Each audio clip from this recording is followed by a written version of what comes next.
Barasaabka gobolka Hawd Ceeliye Xuseen Aadan iyo wafdi uu hogaaminayo ayaa maanta kormeer shaqo ku soo maray degmada Balle-Cabane ee gobolka Hawd. Barasaabka gobolka Hawd ayaa kormeeray xarunta maamulka dowladda hoose ee degmada Balle-Cabane, xarunta caafimaadka degmada Balle-Cabane, dugsiga hoose dhexe degmada Balle-Cabane ee gobolka Hawd. waxaanu warbixino kala duwan ka dhageystay xubno ay ka mid ahaayeen mas'uuliyiinta iyo howlwadeenada xarumahaasi. Assalaamu calaykum waraxmatullaahi wabarakaatuh. Maanta waxaan ku suganahay MCH-ka Balle-Cabane. Magacaygu waa Xamdi Xasan Maxamed, anigoo ah team leader-ka xaruntaas Balle-Cabane MCH. xaruntan waxay u shaqeysaa ama waxay bixisaa adeegyo kala duwan oo ka mid yihiin hooyada dhalaanka, talaalka, OPD-ga of 5 under 5-ka. xaruntan waxay ka shaqeysaa deegaano badan ayaa ku xidhan ama looga kala yimaada dacal iyo dacal Itoobiya iyo Soomaaliland, maadaama ay tahay deegaan ku yaala meel xada ama xuduuda. waxa kamid ah xarumo meelaha nagu xidhan deegaamada aad referalkana looga keeno. waxa kamid ah degmada Xarshin, waxa kamid ah Gumar, waxa kamid ah magaalo Xaali, magaalo Siraad iyo magaalooyin kale oo badan ayaa looga keenaa beeshinada ama wixii referal ah. halkan aan joognaa waa dugsigii Balle-Cabane. wuxuu ka kooban yahay 1 ilaa 8 saddex fasal baan ku soo kordhinay, waana u dhameystiran yahay. sanadkii dhoweedna 8 baa uga baxay. dugsigani wuxuu helay agabkii waxbarasho, hadday tahay fiirinkii ardayga 2 kiiloomitir ama 3 kiiloomitir aan deegaanka ahayn uga imaanayay, isagoo boglaala xag ku noqon lahaa, isagoo wixii soo dhameystiran noqon lahaa. dugsigu markaa waxa weeye wax kasta oo agaba uu u baahan yahay wasaaradda waxbarashada oo la garab taagan tahay. si dhowna waan wada shaqeynaa maamulaha. hadda maadaama uu yeeshay dugsi sare u baahdo, dugsiga sarena wasaaradda u hirgelisay.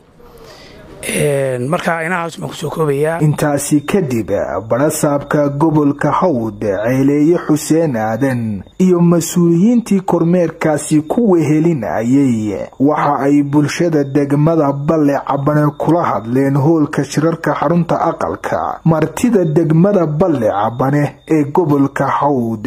hadal badan uma kicin, waxa weeyaan uu soo dhaweyn wadana gudoomiye ku soo dhaw degmada Balle-Cabane.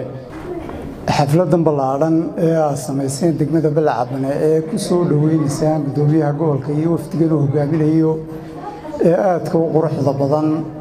aad iyo aad baan idin soo dhaweynaynaa. waa ku mahadsantiin. xafladaad u qiimo badan baa sameyseen madaxdiina iyo bulshadiinuba. waxa weeyaan waana lagu yaqaanaa degmada Balle-Cabane gudoomiye waa degmooyinka hormoodkooda, waa magaalo aad iyo aad ugu suntan horumarka iyo halgamadii dalka loo soo maray iyo waxyaalihii loo soo maray dalka. waa degmo aad iyo aad ugu suntan magaalooyinka qadiimiga bay ka mid tahay. ku soo dhawow gudoomiye, maadaama aanu xildhibaanadii gobolka nahay, waa kugu soo dhaweynaynaa degmada Balle-Cabane. Balle-Cabane kormeerka imakaan ku soo marnay caafimaadka iyo waxbarashada si fiican bay u shaqeynayaan. waxaan kaloo halkan uga mahadnaqayaa wasaaradda caafimaadka oo si fiican oo qurux badan ay ula shaqeynayso MCH-kii. bulshooyintana waxaan leeyahay wax kasta oo la idin qabto ha ku halaynina wasaaradaha. waxaa la idinka baahan yahay waxaan la idin qabtay idinkaa la idin dhisay. hanti aad leediin weeyaan, hanti aad ka faa'iidaysaa weeyaan, oo ubadkiina ay ka soo baxayaan. hanti caafimaadkii hooyadii dhalaankii lagu daryeelayo weeyaan. gacanta ku hayo idinkuna wixii baahiyaadee hoose ha ku halayna wasaaradda caafimaadka inta waxbarashada la shaqeeya oo idinkuna wixii aad u qaban kartaan u qabsada. waxaan kormeer ku yimi aniga waftiga ila socda